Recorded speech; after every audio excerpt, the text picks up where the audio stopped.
Is horror getting smarter or just more unhinged? What's going on, everybody? I'm Travis, and this is the Final Cut, your daily pulse in horror. It's March 3rd, 2026. New episode, new headlines, and today we've got prestige horror, splatter IP chaos, and a country star trying to jump into the bloodbath. Before we dive in, let's kick into our sponsors, starting up with Fanatical. If you're into gaming horror, you already know what's up. Resident Evil Requiem is 18% off. Capcom Favorites Build Your Own Bundle is live. Guardians of Azuma, 32% off right now. And Bundle Fest is going on strong. Sign up for that newsletter, stack your library, and save your money. Over at Grove, March Movie Madness is officially underway. Capes, Tights, Vengeance, DC deals on TV and DVD. Don't forget Devil's Advocate drops March 10th. You can pre-order that now. You can pre-order that Jurassic box set, which includes the Jurassic Park, Jurassic World, and don't forget the other Jurassic 3. That 4K collection lands March 17th.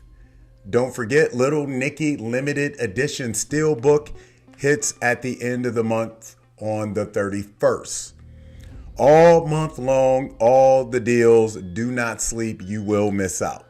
Now, let's get into the stories for today. First up, would you follow your favorite author to a quiet English seaside town if it meant walking into a secret society? Paul Giamatti is officially stepping into horror again, starring in Boutique for XYZ Films. The film is written and directed by Jim Gavin, the creator of Lodge 49, and this marks his feature debut. Production begins in the UK this summer. Giamatti plays Calvin, an American tourist visiting an eerie coastal town that once inspired his favorite reclusive writer. Instead of literary nostalgia, he finds himself tangled in a murderous secret society hiding beneath the postcard facade. Atmosphere, isolation, British seaside dread. And if you know Giamatti, he thrives in characters who spiral internally before the world collapses externally. He called the script funny, scary, bizarre, and strangely moving. XYZ says they're excited to bring his singular talents into new genre territories. Here's what I like about this. This isn't a loud horror story. This feels like slow burn, psychological unease.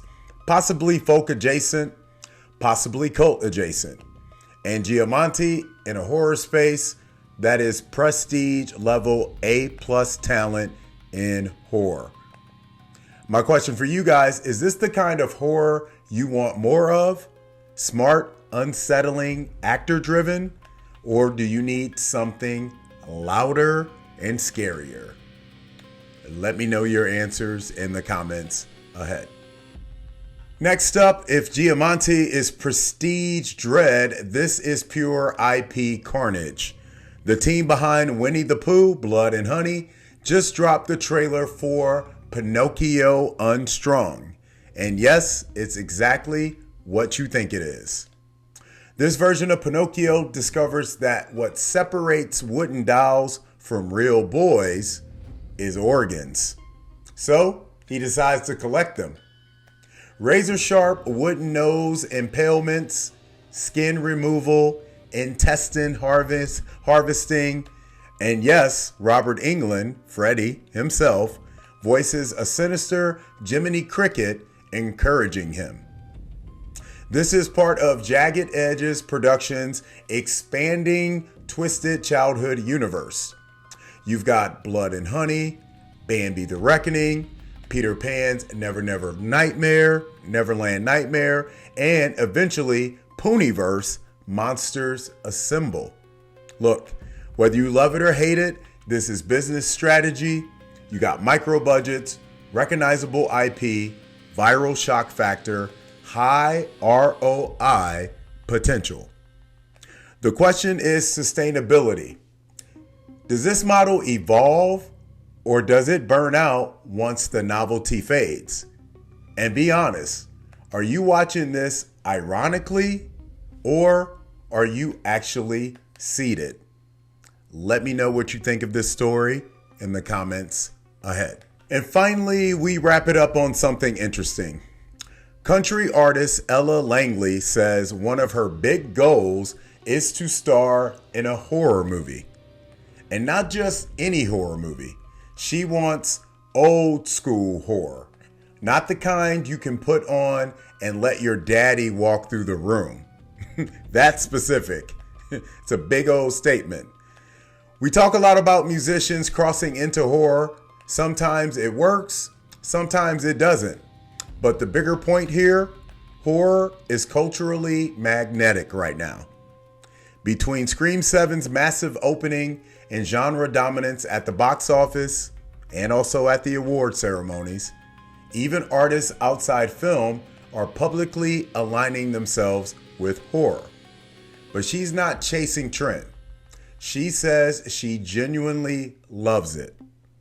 My question for you guys, if a country star steps into horror, do you cast her in a gritty 70s style slasher, a folk horror, a zombie chaotic thriller, or a revenge film?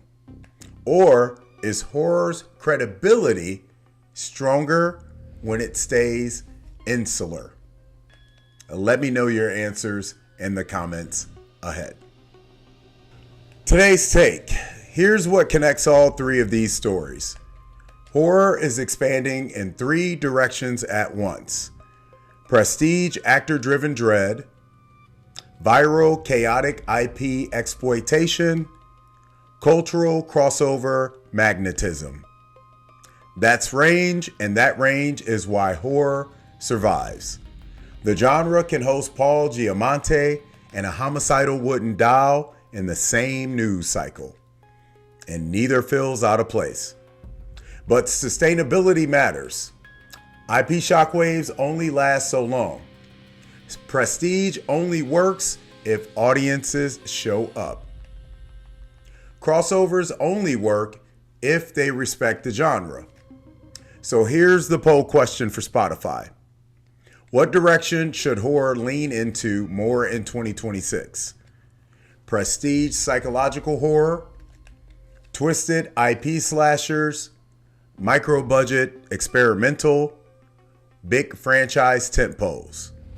Go vote, and if you got horror tips, breaking news, or something flying under the radar, DM at HMUNCUT, and let's talk about it on the show. That's today's episode of The Final Cut, your daily pulse in horror. If you're watching on YouTube, like, comment, subscribe. If you're listening on Spotify or Apple, follow the show, drop a review, and hit that Spotify poll. I'm Travis. This is your daily pulse in horror. And as always, we'll be back tomorrow with more headlines, more news and updates. Until then, you know the drill. Keep the lights on.